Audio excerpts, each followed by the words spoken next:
There are parts of your life, hinges, that swing open onto places you should never have gone. They aren't loud moments. There's no sudden orchestral sting, no flash of lightning. It's usually quiet. It's the quiet sound of an email arriving. At 2 in the morning, the quiet click of a key in a lock that hasn't turned in a generation. For me, it began with an ending. David had packed his things while I was at my shift at the diner. He didn't even leave a note, just an empty space, where his life used to be next to mine, and a dent in the cushions of our sofa that was slowly, stubbornly undenting itself. That and his half of the rent, which was now entirely my problem. I was drowning in debt, drowning in the stale smell of failure, drowning in cheap tequila that burned my throat but did little to numb the hollow space in my chest. It was in that state 3 weeks after he'd left, staring at the ceiling of my cramped apartment and listening to the city breathe its grimy, indifferent breath, that my phone buzzed with the email that would ruin me. It was from a law firm, Blackwood and Sallow. The name itself felt like something dredged up from a history book. It was about a great aunt I barely remembered, a woman named Elspeth, my grandmother's estranged sister, a phantom from childhood stories, always spoken of in hushed, disapproving tones. Apparently, she had passed away, and she had left me something, a house in a town I had to look up on a map, a tiny pinprick of a place called Havenwood Hollow. And more than that, a stipend, a generous one. $20,000, the email said. It wasn't just a gift, it was a contract. The money was contingent on me, her last living relative, personally overseeing the beautification and restoration of the property for sale. I had to live there while I did it. My first thought wasn't suspicion. It wasn't caution. It was a raw, desperate gasp of relief. It felt like a hand reaching down into the water and pulling me up by the hair. $20,000 and a free place to live. It was more than a lifeline. It was a resurrection. I replied before the sun came up, my fingers trembling over the screen. The drive to Havenwood Hollow took 8 hours, each mile stripping away another layer of the city. The landscape bled from concrete and steel to rolling fields, then to dense, suffocating forests of pine that crowded the roadside and clawed at the sky. The air itself changed, growing heavier, smelling of damp earth and something else, something old and wild. The town, when I finally rolled into it, was a collection of wary-looking buildings huddled together as if for warmth. A single blinking traffic light, a general store with a faded Coca-Cola sign, a church with a leaning steeple. It was a place time had forgotten, or perhaps a place that had actively decided to forget time. The lawyer, Mr. Sallow, was a man who seemed to be made of dust and tweed. His office smelled of leather and decay. He handed me a single, ornate iron key, its teeth worn smooth with age. His eyes, buried in a web of wrinkles, held a look that I mistook for pity. "It's been vacant a long time," he said, his voice a dry rustle. "Elspeth, she was a private woman. The house will need a lot of work." That was the understatement of the century. Following his hand-drawn map, I found the property at the end of a long, unpaved lane. The trees formed a canopy overhead, plunging the path into a perpetual twilight. And then I saw it. The house didn't just stand there, it slumped. It was a 2-story Victorian monstrosity, a monument to neglect. The paint was peeling in long, leprous strips, revealing the silvered, splintering wood beneath. The porch sagged in the middle like a broken back. The windows were opaque with grime, like the clouded eyes of a dead man. A flock of crows sat silently on the roofline, watching me. They didn't caw. They just watched my heart, which had been so full of tequila-fueled hope, sank into my stomach. It was a carcass.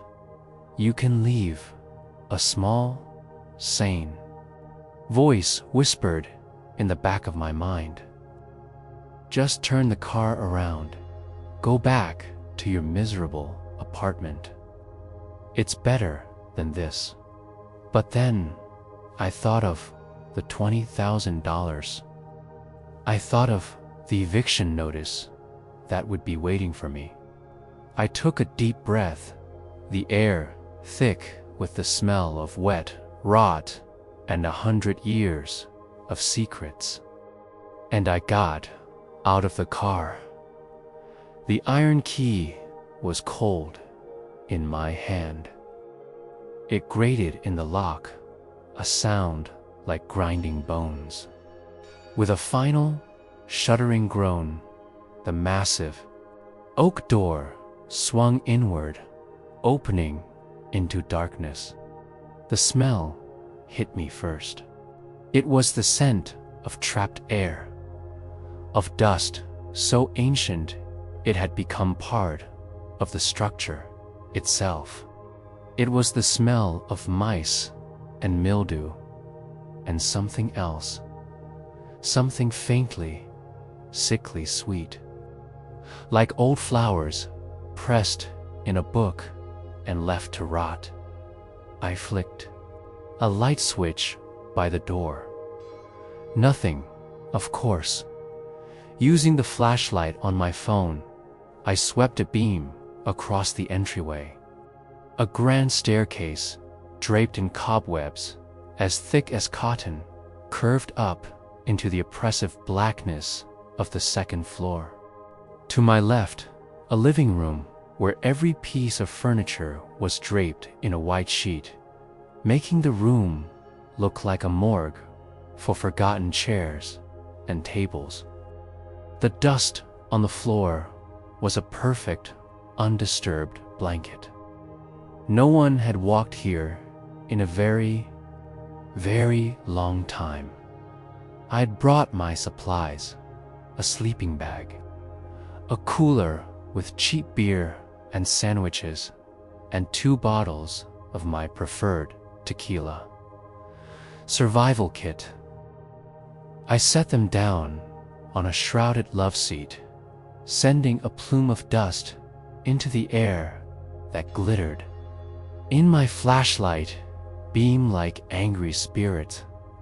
That first night, I didn't even try to explore. I unrolled my sleeping bag in the middle of the living room floor, cracked open a beer, and tried not to listen to the house. It was full of sounds: the groaning of timbers settling, the skittering of unseen things in the walls, the mournful sigh of the wind whirring at the loose eaves. I told myself it was just an old house. I drank until the sounds blurred together into a meaningless hum, and sleep finally took me. The work began the next day. Prying open windows that had been sealed shut with paint and patience, tearing down curtains that disintegrated into clouds of foul-smelling dust in my hands. I started with one room, the small parlor off the kitchen. I stripped the faded, water-stained wallpaper, the paper peeling away to reveal pale, naked plaster underneath. Every sound was magnified in the silence: the screech of the putty knife, the thud of rolled-up paper hitting the floor, my own ragged breathing. It was on the third day that I found it. I was in the main hallway, tapping along the walls to check for rot. The west wall, the one that ran alongside the grand staircase, was covered in a hideous floral wallpaper, a pattern of weeping roses in a nauseating shade of pink. As my knuckles rapped against the plaster, I noticed a change in the sound. Solid, solid, solid, and then a hollow thump. I tapped again. Definitely hollow. I ran my hands over the surface, my fingers tracing the outline of something that shouldn't have been there. Beneath the layers of wallpaper, and, as I would soon discover, a thin, expertly applied layer of plaster, was the distinct frame of a door. There was no knob, no seam, no hinge. It had been completely, intentionally sealed away, entombed. A cold dread, entirely different from my general unease, trickled down my spine. This isn't right. People lock doors. They board them up. They don't entomb them behind plaster and wallpaper. They don't try to make a room disappear. I should have stopped. A normal person would have walled it right back up in their mind. Pretended it wasn't there, but I wasn't normal anymore. I was isolated. I was drinking from noon until I passed out. And I was fueled by a desperate, gnawing curiosity that was starting to feel a lot like obsession. The house had secrets, and this was the first one it had shown me. For a week, I worked around it. I told myself to ignore it. I redoled the hearth in the living room. I sanded the floors in the parlor. I scrubbed the ghoulish, rust-colored stains out of the kitchen sink. But my eyes were always drawn back to that flat, unassuming stretch of wall. At night, I'd lie in my sleeping bag and stare at it. The blank space seeming to pulse in the darkness. Sometimes I thought I could hear something from behind it. The faintest whisper. A sound like silk rustling against old wood. I was just drunk, I told myself. The house was playing tricks on me, but the thought took root. What's in there? What was so terrible that someone needed to erase it? The stipend money was a constant pressure. I had to make progress, had to show Mr. Sallow that I was earning it. But the sealed door was a blockage, not just in the wall, but in my head. I couldn't focus on anything else. It became the focal point of all the house's wrongness, all its oppressive silence. Finally, on a Tuesday, after a particularly grueling morning spent scraping what looked like fossilized grease from the kitchen walls, I snapped. I went to my car, slugged back 3 long swallows of tequila straight from the bottle, the liquid fire burning a path of false courage down to my gut. I grabbed the crowbar and a sledgehammer from my toolbox. My hands were shaking as I stood before the wall. This felt different from renovation. This felt like a violation, like breaking into a tomb. The house seemed to hold its breath around me, the silence becoming heavy. Expectant, I took the claw of the crowbar and jabbed it into the plaster where I felt the edge of the frame. It bit in with a gritty crunch. I put my weight into it and pulled. A large chunk of plaster and rose-covered wallpaper ripped away, exposing the dark, weathered slats of wood lath beneath. Dust rained down, smelling ancient and disturbingly organic. I worked with a feverish intensity now, the tequila singing in my veins. I ripped and clawed at the wall, tearing away the plaster and lath, exposing the dark oak of the hidden door. It was solid, featureless, held in place by thick, hand-wrought nails. I switched to the sledgehammer. It felt unnaturally heavy in my hands. The first blow echoed through the house like a gunshot, a deafening boom that seemed to shake the very foundations. I struck again and again, my grunts and the splintering of wood the only sounds in the world. The old oak fought back, but it was brittle with age. With a final, ear-splitting crack, a hole opened up in the center of the door. Not light came through, but a wave of absolute, profound darkness and a smell. The sickly sweet smell I'd noticed before, but 100 times stronger.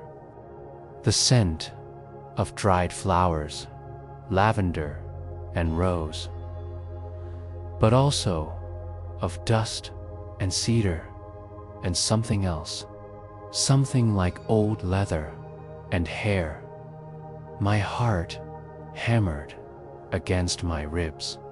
My breath plumed in the sudden, inexplicable cold that poured from the opening. I dropped the sledgehammer, its clang echoing in the sudden silence. I took my phone, turned on the flashlight, and leaned forward, peering into the hole I had made. The beam from my phone cut a shaky line through the absolute black. The air that poured out was ancient and cloying, thick with the ghosts of perfume and decay. I held my breath, my knuckles white where I gripped the splintered wood. The light found the far wall first, then traced its way across a room that was impossible. It was immaculate. While the rest of the house rotted around it, this room was pristine. There was no dust.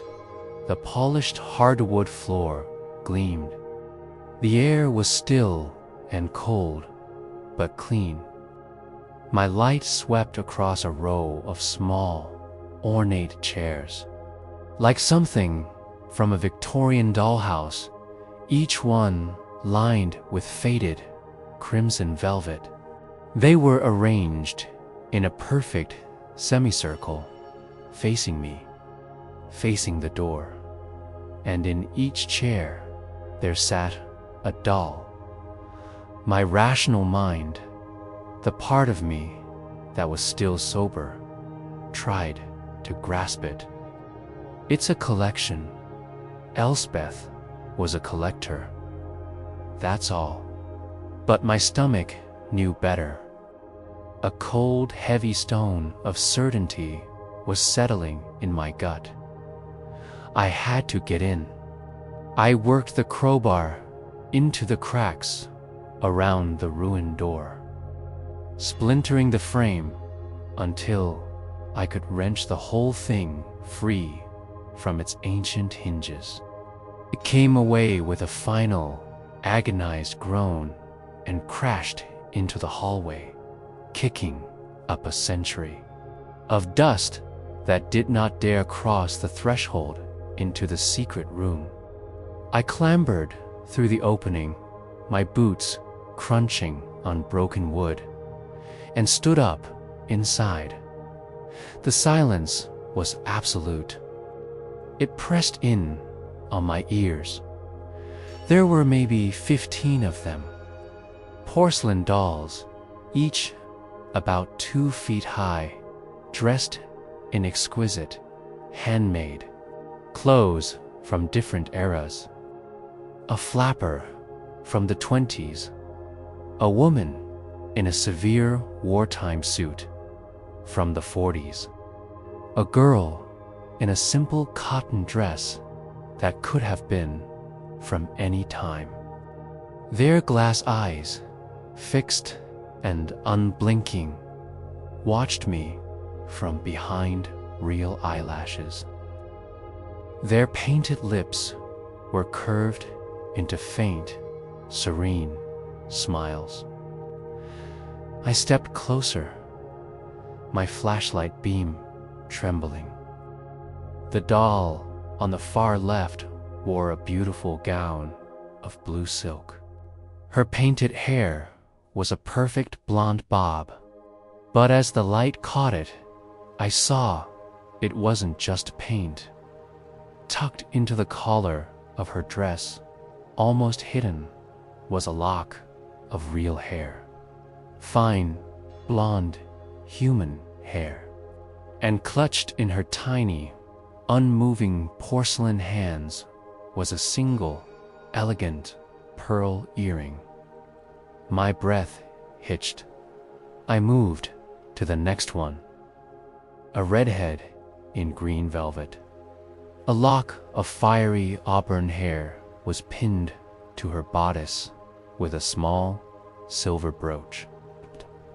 Next, a brunette with her hair in a severe bun held a tiny rolled-up piece of sheet music. Each one of them, a doll, a lock of real human hair that matched its own, and a small, personal trinket. A locket, a man's cufflink, a child's milk tooth threaded onto a piece of string. These weren't just dolls. They were effigies. They were memorials. The portrait-like quality of their faces suddenly became sickeningly clear. They weren't generic. They were specific. Too specific. They were faces that had been loved. Faces that had been memorized. My gaze swept the room again, and I saw two more things. The first was a small, empty velvet chair placed in the exact center of the ark. It was waiting. The second was a small, mahogany writing desk in the corner of the room. Unlike everything else, it had a light film of dust on its surface, as if it had been the last thing used. On it sat a thick, leather-bound journal and a tarnished silver pen tray. My legs felt weak, but they carried me to the desk. I opened the journal. The handwriting inside was a spidery, elegant script. Elspeth's. The dates went back decades. The entries were short, methodical. October 12th, 1958. We welcomed Sarah today. She is so full of life. The house is pleased. She loves the garden. A few pages later, November 3rd, 1958. Sarah is comfortable now. I have her likeness finished. The blue silk suits her eyes. She is with her sisters, and she is at peace. I felt a wave of nausea. I scrambled back to the dolls, my light flashing over their faces. I found the one in the blue silk dress. Sarah. My light fell on the pearl earring in her hand. I flipped through the journal, my fingers numb and clumsy. Page after page told the same impossible story. A name, a brief, almost loving description of a woman who had come to the house, a guest, a tenant, a distant cousin, and then, a few weeks or months later, an entry marking the completion of her likeness, each one corresponding to a doll in the room. June 2nd, 1974. Eleanor has arrived, a musician. She finds the silence here inspiring. I found Eleanor in the circle, the doll clutching the tiny scrawl of sheet music. This was a graveyard, a gallery of stolen lives. Elspeth hadn't been a recluse. She had been a predator, a spider waiting in her web. And these were her trophies. I backed away, a low sound of pure horror escaping my throat. I was going to be sick. I turned to run, to get out of this house, to drive until the gas tank was empty and never look back. But as I reached the broken doorway, my eyes fell on the last few pages of the journal. The handwriting there was different, shakier. The confident script had become a frail, spidery scrawl. May 1st, 2024. My hands tremble so. The work is difficult now. The house grows restless. It knows my time is short. It needs new hands, a new heart. A cold sweat broke out on my skin. I read the final entry. June 14th, 2024. Mr. Sallow has found her. my sister's girl. The last of the line. She has the right spirit, he says. Broken, but strong underneath. She will come. She will pour her life into these walls, and in doing so, she will bind herself to them. She won't understand at first. She will think she is fixing a house, but what she is really doing is waking it up. And she is making her own place among the family. My blood ran cold. Fixing the house, pouring her life into these walls.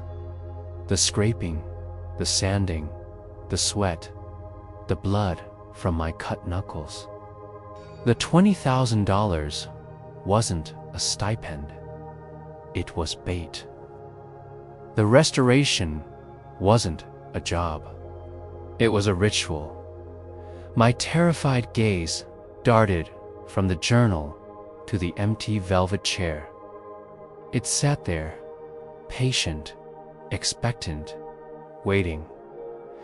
Then I looked at the writing desk again, and I saw something I'd missed. Tucked behind the journal was another doll. This one was unfinished. Its porcelain face was smooth and pale. The features delicately rendered. The glass eyes were a familiar shade of hazel. The hair was painted a simple brown, the same color as my own. Of denim blue fabric, like the work shirt I had on at that very moment. It was waiting for its final touches. A personal trinket and a lock of hair. The frantic terror inside me suddenly vanished, snuffed out like a candle. It was replaced by a vast, cold emptiness. The tequila, the fear, the desperation, it all evaporated, leaving behind a grim, quiet certainty. I was not the restorer. I was the restoration. I looked at my own reflection, a ghostly image in the dark glass of the desk. My face was pale, my eyes wide. I saw the house not as a place I was in, but as a thing that was now in me. I understood my purpose here. It wasn't to escape. It was to stay. It was to become the new caretaker. I don't remember making the decision. There was no decision to make. My actions felt like they belonged to someone else. I calmly opened a drawer of the writing desk. Inside, nestled on a bed of faded velvet, was a small pair of sewing scissors. I picked them up. They were cool and solid in my hand. I raised them to my hair. There was no sound but the quiet, final snip.